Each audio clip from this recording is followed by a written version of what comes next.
হয় এটা আবার কে? আমি ভাই চিনি না যেহেতু। তো যাই হোক, আমি মনে করি দেশের প্রধানমন্ত্রীকে গদি থেকে সরিয়ে এই বেটাকে বসানো উচিত। এটা ভারতীয় জনতা পার্টির নেতা কর্মী, সোশ্যাল মিডিয়ার কর্মীদের বলছে, ফালতু দেশের প্রধানমন্ত্রীকে বসিয়ে রেখেছো।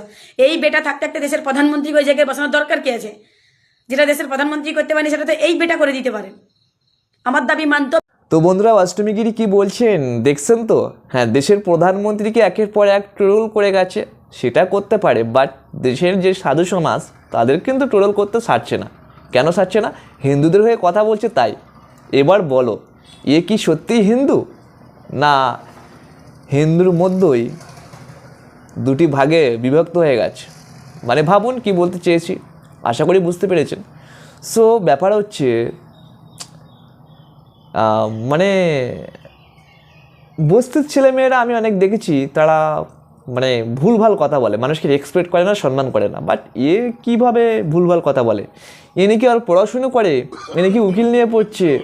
তো ভাই, একজন মানে সিনিয়র মানুষদেরকে কীভাবে সম্মান করে? সম্মান তো করতে হয়। এই বেটা ওই বেটা, মনে হচ্ছে এই যেন বিশাল বড় একটা হাই লেভেলের ব্যক্তি। ভাই আমি কি বলবো বুঝতেই পারছি না। সো যাই হোক, এই তো মানে মহিলা বলে আর কিছু বলতে পারি না। আপনারা আবার বলবেন ভাই তুই মহিলাদের সম্মান করতে পারিস না, অনেকেই রয়েছে বলবে, কিন্তু সেই জন্য মেয়ে বলে আর ছেড়ে দিলাম। তো যাই হোক, আপনারা কিছু বলতে পারেন, কমেন্ট বক্স খোলা ছিল, যদি কমেন্ট করে যান, একটু আপনাদের মনের ইচ্ছাগুলো মিটিয়ে যান কমেন্ট করে, তাহলে যাবেন।